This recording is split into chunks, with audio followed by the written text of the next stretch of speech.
আল্লাহর হাবিব সাল্লাল্লাহু আলাইহি ওয়াসাল্লামের সাথে জিনদের মোট 6 বার সাক্ষাৎ হয়েছিল। জিন ওখানে দেখতে পেলেন একটা মরা সাপ পড়ে আছে। মরা সাপ আপনারা রাস্তাঘাটে দেখেন গ্রামাঞ্চলে। তো মরা সাপ যখন পড়া দেখলেন, তিনি তার পাগড়ির কিছু অংশ ছিঁড়ে এই মরা সাপটাকে পেঁচায়া দাফন করে সেখানে আপনার মাটিতে পুঁতে ফেললেন, মানে দাফন করে ফেললেন।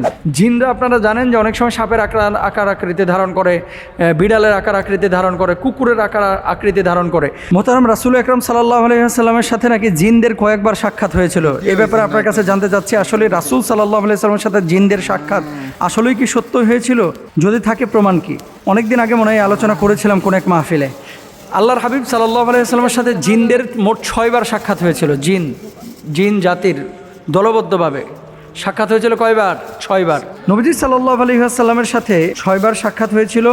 এর মধ্যে 2 বার হয়েছিল মক্কায়, 3 বার হয়েছিল মদিনায়, আর মদিনা মক্কার বাইরে হয়েছিল 1 বার।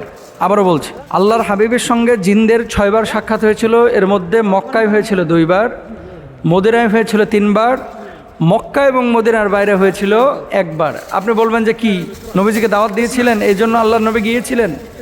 না, জিনের অস্তিত্ব অনেক মানুষ এখন বিশ্বাস করে না, বুঝছেন? শুনেন, ভূত পেতনি এই সমস্ত জিনিস বিশ্বাস আপনি না করলে আপনার ঈমান যাবে না, কিন্তু জিনের অস্তিত্বকে যদি আপনি অস্বীকার করেন আপনি কাফের হয়ে যাবেন। আপনি বলবেন হুজুর এটা আবার কেমন কথা? আমরা তো অনেকে বিশ্বাস করি না, জিন বলতে কোনো কিছু আছে, অনেকেই কিন্তু বিশ্বাস করে না।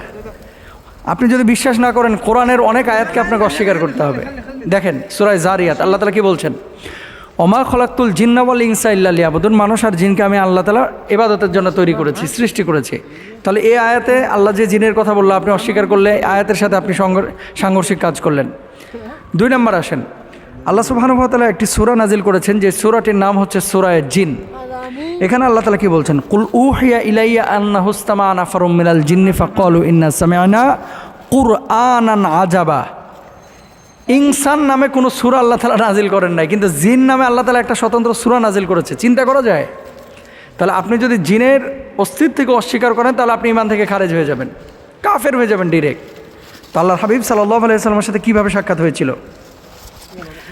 আব্দুল্লাহ ইবনে আব্বাস রাদিয়াল্লাহু তাআলা আনহু থেকে বর্ণিত, এক রাতে আল্লাহর হাবিব সাল্লাল্লাহু আলাইহি ওয়াসাল্লামকে না পেয়ে সাহাবা ইকরাম একেবারে উদ্বিগ্ন হয়ে পড়লেন যে নবীজি গেল কোথায়, আসলে নবীজি কোথাও নেই, আসলে নবীজি গেলেন কোথায়?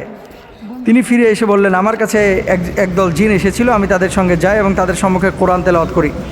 আল্লাহর হাবিব সাল্লাল্লাহু আলাইহি ওয়াসাল্লাম বলছেন, অতঃপর নবী সাল্লাল্লাহু আলাইহি ওয়াসাল্লাম আমাদের নিয়ে যান, আমাদেরকে তাদের চিহ্ন এবং তাদের আগুনের চিহ্ন দেখেন। সহিহ মুসলিমের হাদিস নাম্বার 450।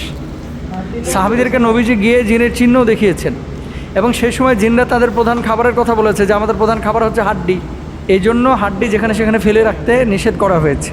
এরপর আসেন, জিনদেরকে সাহাবী বলা যাবে কিনা? আল্লাহর হাবিব সাল্লাল্লাহু আলাইহি ওয়াসাল্লামের সাথে যেহেতু জিনদের সাক্ষাৎ হয়েছে এবং কোরআন হাদিস দ্বারা সেটা প্রমাণিত, তাই যেসব জিন ইমানের সঙ্গে নবীজির সাক্ষাৎ পেয়েছেন তারা জিন সাহাবী হিসাবে আখ্যায়িত হবেন, এটা স্বাভাবিক। এখানে আপনার অস্বীকারের কোনো সুযোগ নেই, এবং ফাতহুল বারীর মধ্যে এভাবেই লেখা আছে আল্লাহর হাবিব সাল্লাল্লাহু আলাইহি ওয়াসাল্লামের সাহাবী হিসেবে তারা অন্তর্ভুক্ত হবে।